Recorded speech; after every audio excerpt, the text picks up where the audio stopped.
Hello, everybody. Join me on my walk from the English countryside. How do you know what your body is asking for when you are asking for something different?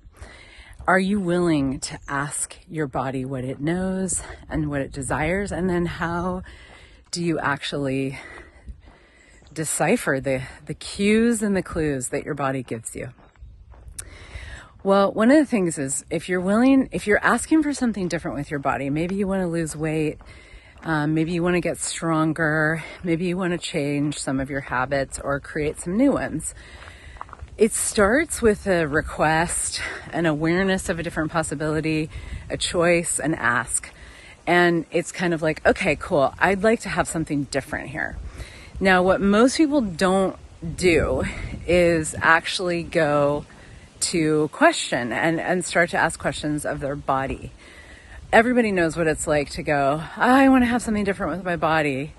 But usually they go to judgment. And when you judge your body and you try to figure out what is going to take care of it and, how you're going to change things, and you go into computation and finding a conclusion, it doesn't, you're just killing the possibilities that can show up. And so what if you instead went to question and it's like, cool, if there's something that I would like to have that's different here, I got to choose something different.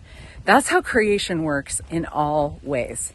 And so many of us are used to doing this with our businesses and our lives. It's like, I'd like to have something different, so I need to choose something different. You can't have something different show up if you're choosing the same thing. Same with your body. So you may think that your body is giving you cues that are kind of your habits, the foods that it likes, the way of eating, or moving or whatever or not moving, what is your body's comfort zone? But your comfort zone that's not where things are going to change. You got to go beyond it. And sometimes this requires doing things that seem like it's not even something that your body would like to do. For me, I've added a lot of those things in the past year. Cold plunging is one of them. I used to think my body hated cold. My body loves cold, but that's because I've been cold plunging for a year.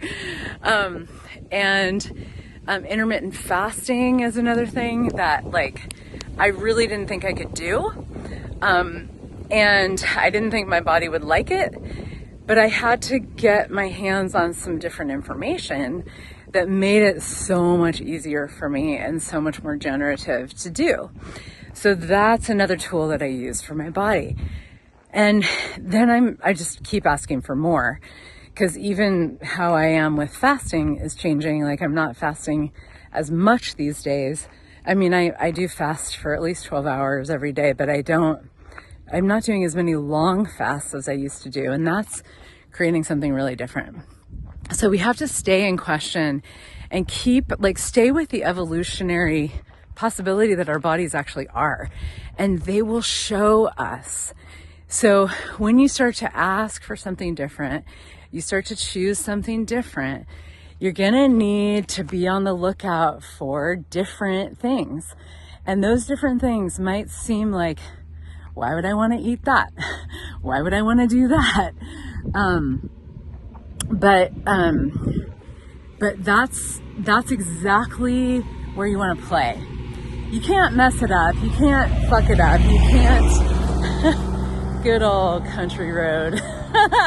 man and sheep herding dog. But there's no choice that you can make that's permanent. And so so you can always change your mind. And in this regard, especially. And so try things that seem like they're not even things that your body wants. Challenge yourself to get uncomfortable. Try new foods. Try no food. Try different foods. Try, whatever it is. And I'll ask for the information that you require to come your way. And then as it does, play with it. Don't stop at, well, this is what I need to do, so I'm going to do it, because that takes you out of being in a relationship with your body, being in communion really with your body, and having an ongoing conversation and exploration of creation with your body. Instead, try stuff that is really different and see what it creates. I was having a conversation with somebody today about cravings, and my cravings have changed. I don't have cravings anymore, actually. I used to crave sugar a lot and salty things, and I just don't have that anymore because of how I eat, and I don't eat really much sugar anymore. If I really know my body requires it, I will give it. But it's like the way that our body functions and what it craves and what it asks for is going to evolve as your body evolves, and it's going to seem strange, not something you'd want to choose, unfamiliar, awkward.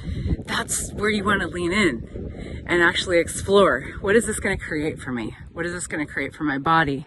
You may find that your body really starts to change when you give it these little micro stressors that, create it as greater.